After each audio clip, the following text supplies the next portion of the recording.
Lawyers argue that some individuals deported under the Trump administration were not gang members, but were instead singled out for their tattoos.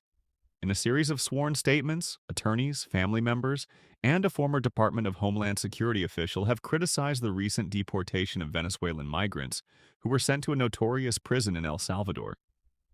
These declarations, submitted late Wednesday, outline the process by which some migrants were detained and transferred to detention centers in Texas before their deportation. The statements also contend that many of the deported individuals have no connection to the Venezuelan gang, Tren de Aragua, and do not have criminal records. A U.S. Immigration and Customs Enforcement (ACE-ON) official admitted in a sworn statement earlier this week that many of the non-citizens deported under the Alien Enemies Act had no criminal history in the United States.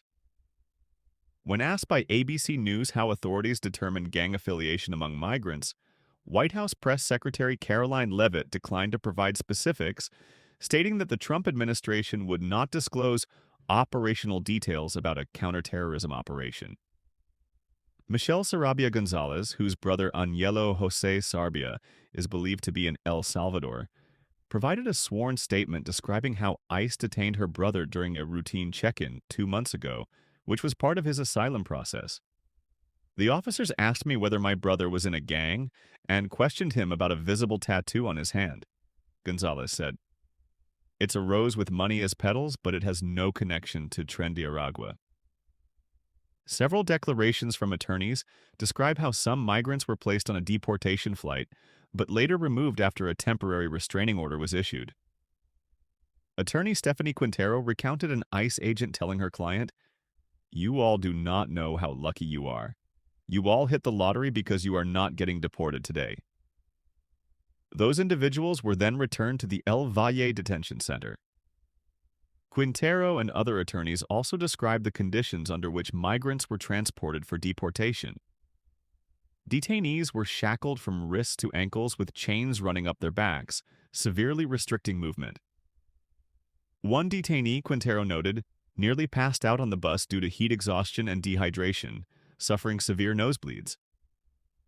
Despite the detainees' efforts to alert guards, no medical assistance was provided, according to multiple sworn statements. Attorney Austin Thierry represents a Venezuelan migrant, identified as EV, who was reportedly sent to El Salvador. Thierry stated that EV had no outstanding removal order and was scheduled for an immigration hearing in June. He also noted that EV has a U.S. citizen infant son and was taken into custody when ICE officers arrived at his home, searching for someone else. Since EV's detention, his partner and infant son have struggled to cover expenses and keep their home, Thierry said. He believes EV's crown tattoo led ICE to falsely categorize him as a gang member. This tattoo is not linked to Tren de Aragua.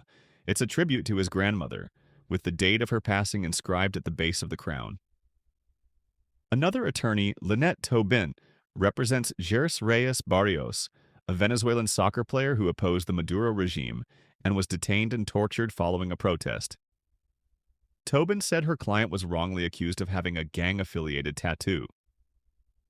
His tattoo resembles the logo of his favorite soccer team, Real Madrid, she explained. Deborah Fleischiker, a former DHS official, refuted claims made by an ICE official who justified the deportations by saying ICE is unprepared to detain members of Tren de Aragua. ICE facilities in the U.S. can hold any non-citizen, regardless of their security classification, Fleischiker stated. They already manage detainees with violent criminal histories and those associated with gangs and foreign terrorist organizations. These individuals could have been safely detained throughout the removal proceedings. Attorneys with the American Civil Liberties Union, ACLU, warned that the deported migrants now face life-threatening prison conditions in El Salvador, citing systemic abuse and harsh treatment. They also argued that the Alien Enemies Act offers no legal recourse for individuals to challenge allegations of gang affiliation or to seek judicial review before removal. Following Trump's decision to invoke the Alien Enemies Act, lawyers reported that many individuals with scheduled immigration hearings were abruptly transferred from ICE facilities overnight and denied the opportunity to appear in court, despite seeking asylum.